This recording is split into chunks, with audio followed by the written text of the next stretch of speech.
Donald Trump has doubled down over the damage done to Iran's nuclear facilities, and just in, the CIA has reported, quote, severe damage was done to its nuclear compound. Joining us live now from the Netherlands is CNN's Kristen Holmes.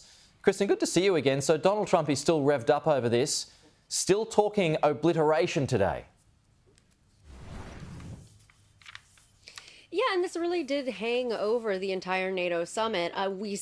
We heard from the president multiple times in which he defended their action, saying that these strikes completely wiped out these nuclear facilities. He also saw him bring in his Secretary of State, his Secretary of Defense, both to back up the fact that these nuclear sites were decimated. At one point, the White House put out a statement from the Israeli Atomic Energy Commission that said, and I'm going to read this to you, that the U.S. strikes on Fordo decimated the site's critical infrastructure.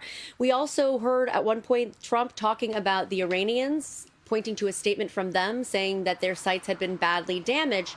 One point here to make, and I know we made this point last night when we were talking about this, and again today, is that this is a preliminary assessment, that this was something that was put out by the intelligence arm of the Pentagon after the first couple days after these strikes, and this is still an evolving situation. So now you have the CIA coming out. We also know that the Secretary of State, Marco Rubio, that the Secretary of Defense, Pete Hegseth, General Dan Kane, who is the chairman of the Joint Chiefs of Staff, as well as the head of the CIA, John Ratcliffe, are all going to be briefing the Senate tomorrow on the situation in Iran. So possibly more details from that. But I was also told by a senior White House official that they're going to limit, the White House and the administration is going to limit some of the intelligence that they give to Congress. And that's because they believe that this preliminary intelligence report was leaked after they posted it to a system that usually they use to share intelligence or classified materials with Congress, that's where the leak came from, not from the administration, but from the congressional side. So now I've been told by the senior White House official that they're going to limit what they give in terms of intelligence to Congress. Now, what that looks like, unclear right now, but right now that is what they're saying. And you know that the president is very upset about this leak.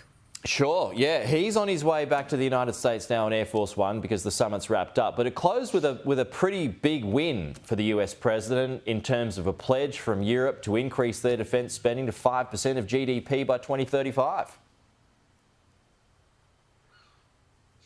Yeah, and that really would have been the biggest news out of NATO. This is something that President Trump has been calling for since his first term in office. This is a long-term pledge. Essentially, these countries, most of them, have signed on to eventually spend that 5% of their GDP towards defense spending. President Trump had said that he was skeptical of NATO. He at times has threatened to pull out of NATO, saying that he doesn't understand why the United States is paying so much in defense spending for countries that are on the other side of the ocean.